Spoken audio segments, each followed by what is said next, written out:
I said, how will those of us who are genetically unregenerate make up our minds what genetically generate people might be?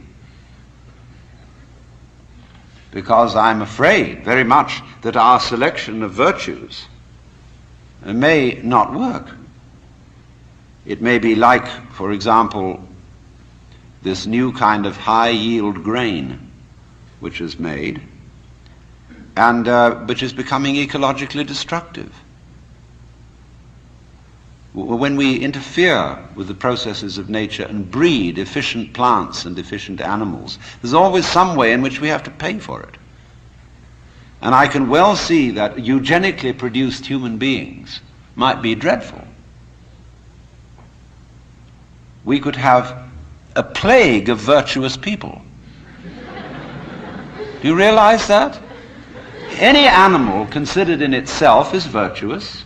It does its thing, but in crowds they're awful. Like a crowd of ants or locusts on the rampage. They're all perfectly good animals, but there's just too much.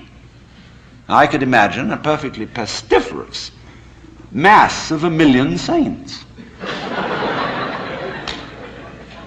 So I said to these people, look, there's the only thing you can do. Just be sure that a vast variety of human beings is maintained. Don't, please, breed us down to a few excellent types. Excellent for what? We never know how circumstances are going to change and how our need for different kinds of people changes. At one time, we may need very individualistic and aggressive people.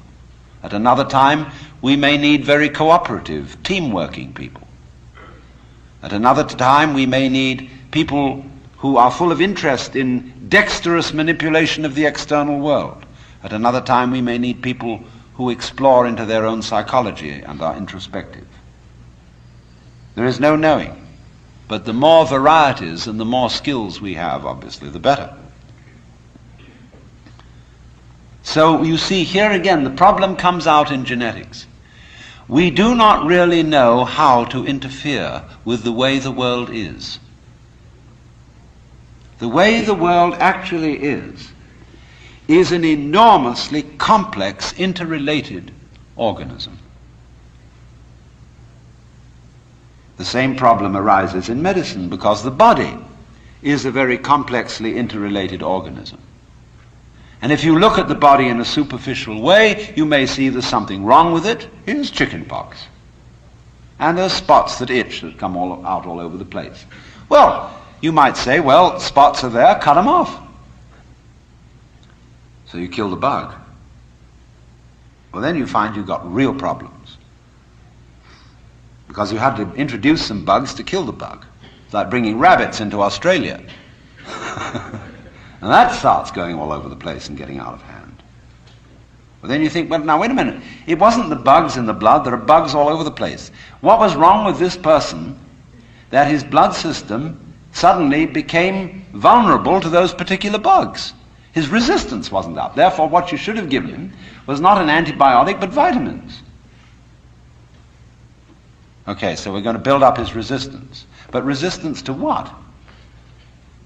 I mean, you may build up resistance to this and this and this class of bugs, but then there's another one that loves that situation and comes right in. See, we always look at the human being medically in bits and pieces because we have heart specialists, lung specialists, bone specialists, nerve specialists, and so on. And they each see the human being from their point of view. There are a few generalists, but they realize the human body is so complicated that no one mind can understand it. And furthermore, supposing we do succeed in healing all these people of their diseases, what do we then do about the population problem? I mean, we've stopped cholera, the black bubonic plague, we're getting the better of tuberculosis, we may fix cancer and heart disease. Then what will people die of? Well, let us go on living. There'll be enormous quantities of us. Then we have to fix this birth thing. Pills for everybody. Then we find, what are the effects, the side effects of those pills?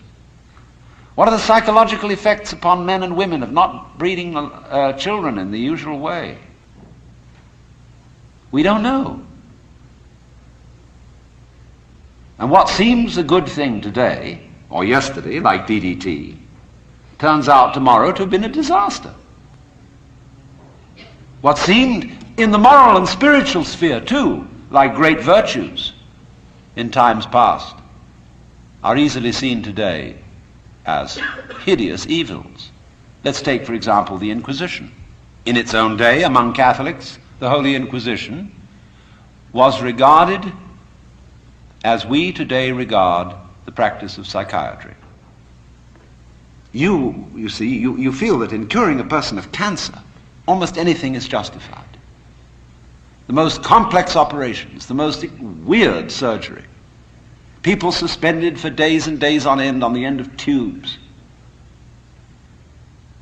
with X-ray penetration, burning, or people undergoing shock treatment, people locked in the colorless, monotonous corridors of mental institutions.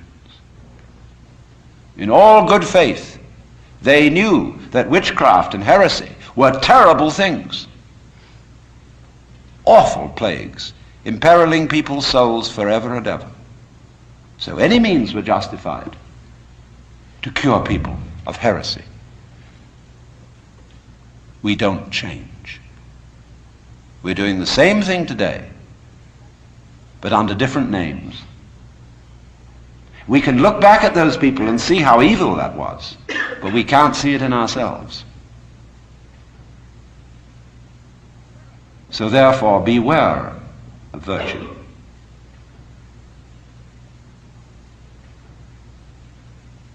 Lao Tzu, the Chinese philosopher, said, the highest virtue is not virtue, and therefore really is virtue.